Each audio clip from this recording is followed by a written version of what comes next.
Hello guys, welcome to my channel Utkarsh educator. आज हम करने जा रहे हैं रिलेटिव वेलोसिटी का एक बहुत ही शानदार क्वेश्चन। पिछले वीडियो में हमने रिलेटिव वेलोसिटी का कॉन्सेप्ट समझा था। आज हम इसका एक क्वेश्चन ट्राई करेंगे। A man is walking on a horizontal road at a speed 3 kilometre per hour and finds that the rain is falling vertically. यानी कि जब एक आदमी है वो 3 किलोमीटर पर आवर की स्पीड से चलता है। कितनी स्पीड से चलता है? 3 किलोमीटर पर आवर की स्पीड से चलता है। जब उसकी स्पीड 3 किलोमीटर पर आवर होती है, किसकी? आदमी की। ये आदमी है आपका, ठीक है, ये कोई आदमी है, ये मैन है।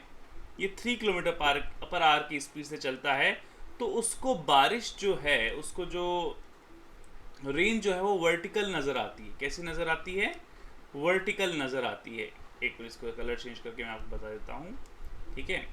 रेन उसको वर्टिकली नज़र आती है, मतलब ऐसे गिरती हुई नज़र आती है, ठीक है। यानी कि जब आदमी 3 किलोमीटर पर आवर की स्पीड से चलता है तो रेन उसको वर्टिकल नज़र आ रही है। इसका मतलब क्या हुआ? रेन की जो वर्टिकल स्पीड है, यानी रेन की जो हॉरिजॉन्टल स्पीड है, वो मैन की हॉरिजॉन्टल स्पीड के बराबर होगी। मतलब जो रिलेटिव रेन की जो हॉरिजॉन्टल स्पीड है, रेन की जो हॉरिजॉन्टल वेलोसिटी है, वो 3 किलोमीटर पर आवर होगी, ठीक है। उस केस में जब उसको वर्टिकल नज़र आ रही है। हमें बारिश वर्टिकल कब नज़र आएगी? जब बारिश का हॉरिजॉन्टल कंपोनेंट और हमारा जो हॉरिजॉन्टल कंपोनेंट है दोनों इक्वल हो। यानी बारिश का जो वेलोसिटी है हॉरिजॉन्टल डायरेक्शन में और हमारी जो वेलोसिटी है हॉरिजॉन्टल डायरेक्शन में, जब वो इक्वल हो जाती हैं तब हमें बारिश कैसे नज़र आएगी? ऊर्ध्वाधर नज़र आएगी, हमें एकदम वर्टिकल नज़र आएगी। पर जब हमारी स्पीड 6 किलोमीटर पर आवर हो जाती है, अब ये कह रहा है कि अगर हमारी स्पीड 6 किलोमीटर पर आवर हो गई है, यानी कि अब हम किसी स्पीड से चल रहे हैं, अब हम तेज चल रहे हैं, थोड़ा अब हम तेज चल रहे हैं। ड्राइंग को थोड़ा अवॉइड करना, ठीक है, बस समझाने के लिए बना रहा हूँ आपके। अगर हम 6 किलोमीटर पर आवर की स्पीड से चलते हैं तो रेन अब हमें कैसी नज़र आ रही है? अब रेन हमें हॉरिजॉन्टल नज़र नहीं आ रही, अब हमें रेन अब हमें वर्टिकल गिरती हुई नज़र नहीं आ रही। अब वो 45 डिग्री एंगल पर हिट हो रही है। कितने डिग्री एंगल पर हिट हो रही है? 45 डिग्री एंगल पर हिट हो रही है, वर्टिकल के साथ। वर्टिकल के साथ 45 डिग्री एंगल पर हिट हो रही है रेन। अगर ये वर्टिकल है आपका, दिस इज द वर्टिकल, ये वर्टिकल है, तो वर्टिकल के साथ रेन कितने डिग्री एंगल बना रही है? 45 डिग्री एंगल बना रही है, ठीक है। यानी कि अब रेन कुछ इस तरह से हिट होगी, अब रेन कुछ इस तरह से हिट होगी। आदमी तो यहाँ पर है, आदमी यहाँ पर है, मैन ऐसे चल रहा है 6 किलोमीटर पर आवर की स्पीड से चलते हुए। अब रेन उसको उसके मुंह पर आती हुई एकदम वर्टिकल नज़र आएगी। अब ध्यान रखना, इसको हम थोड़ा सा डायग्राम बना के समझते हैं। देखो, अगर हम रेन की बात करें तो वो 45 डिग्री एंगल पर आ रही है। मैन जो है वो हॉरिजॉन्टल डायरेक्शन में चल रहा है, 6 किलोमीटर पर आवर की स्पीड से 6 किलोमीटर पर आवर की स्पीड से चलता है। और अगर हम बात करें तो रेन इस तरह से आ रही है, ये रेन की डायरेक्शन होगी, ठीक है। ये आपका वर्टिकल मान लेते हैं, ये वर्टिकल है। तो रेन कितने डिग्री एंगल पर आ रही है? रेन आ रही है 45 डिग्री एंगल पर आ रही है। तो ये रेन का वर्टिकल कंपोनेंट हो गया, दिस इज द, ये रेन का वर्टिकल वेलोसिटी हो गई और ये रेन की हो गई हॉरिजॉन्टल वेलोसिटी, नीचे की डायरेक्शन। और हॉरिजॉन्टल वेलोसिटी की जो डायरेक्शन होगी वो मैन की स्पीड के बराबर ही होगी, ठीक है। ये रेन की हॉरिजॉन्टल वेलोसिटी होगी एक्स डायरेक्शन पे। अब एक चीज आप समझना, जो relative velocity of rain with respect to ground की अगर अपन बात करें तो हमेशा ध्यान रखना, आदमी 6 किलोमीटर से चल रहा है और रेन 3 किलोमीटर से हिट कर रही है, तो 6 माइनस 3 कितना हो जाएगा? 3 किलोमीटर पर आवर, है ना। 3 किलोमीटर पर आवर की स्पीड हो जाएगी। यानी जब इंसान 6 किलोमीटर पर आवर की स्पीड से चलता है तो उसको रेन अपनी ओर हिट करती हुई नजर आती है।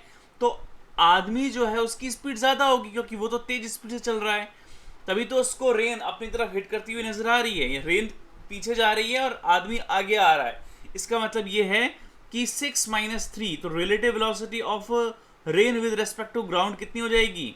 3 किलोमीटर पर आवर हो जाएगी। यानी कि अगर हम बात करें तो रेन का जो हॉरिजॉन्टल कंपोनेंट होगा वो वर्टिकल कंपोनेंट के बराबर ही होगा, क्यों? क्योंकि थीटा कितना है, 45 डिग्री है। थीटा कितना है, 45 डिग्री का एंगल है। 45 डिग्री एंगल पे आप सभी जानते हैं जो tan 45 डिग्री होता है आपका वो 1 होता है। तो tan 45 डिग्री की अगर अपन बात करेंगे तो वर्टिकल हॉरिजॉन्टल वेलोसिटी परपेंडिकुलर हो गई और बेस हो गया वर्टिकल वेलोसिटी। और अगर ये 1 हो जाएगा इसका मतलब आपकी वर्टिकल वेलोसिटी और हॉरिजॉन्टल वेलोसिटी दोनों इक्वल हो जाएंगी। इसका मतलब रेन का जो वर्टिकल कंपोनेंट है वेलोसिटी का वो भी कितना होगा, 3 ही होगा। अब आपको एक चीज़ पता है, हमें क्या निकालना है, ये निकालना है हमें velocity of the rain with respect to man निकालनी है, ठीक है। यानी कि आपका ये हाइपोटेनस हो गया, ये आपका परपेंडिकुलर हो गया, ये आपका बेस हो गया। तो ये कितना डिग्री एंगल है आपका, 45 डिग्री एंगल है। ये वेलोसिटी ऑफ द रेन है जो एक्चुअल स्पीड है, एक्चुअल वेलोसिटी है जो हमें फाइंड आउट करनी है। हमें वास्तविक चाल निकालनी है वर्षा की, तो velocity of the rain with respect to man हमें निकालनी है। ये वेलोसिटी ऑफ द रेन का आपका वर्टिकल कंपोनेंट है, ये वेलोसिटी ऑफ द रेन का हॉरिजॉन्टल कंपोनेंट है। एंगल 45 डिग्री है, तो velocity of the rain with respect to man कितनी आ जाएगी, अंडर रूट में वेलोसिटी ऑफ द रेन का हॉरिजॉन्टल कंपोनेंट का स्क्वायर और वेलोसिटी ऑफ द रेन के वर्टिकल कंपोनेंट का स्क्वायर, ठीक है। तो दोनों को अगर अपन अंडर रूट लगाएं तो कितना हो जाएगा, 3 का स्क्वायर प्लस 3 का square. So velocity of the rain with respect to man कितनी आ गई आपकी, 3 का स्क्वायर 3 का 9 प्लस 9 18 हो गया। और रूट 18 को हम कैसे लिखते हैं, 3√2 लिखते हैं, ठीक है। रूट 18 में तो 9 × 2 तो 3√2 kilometre per hour. This is the actual speed of the rain, मतलब 3√2 किलोमीटर पर आवर ये आपकी स्पीड होगी, ठीक है, रेन की। तो बहुत ही अच्छा क्वेश्चन था, ठीक है। इस तरह के concept based questions NEET exam में काफ़ी बार पूछे गए हैं, तो इससे ऐसे क्वेश्चंस की आप प्रैक्टिस करते हुए चलें, ठीक है।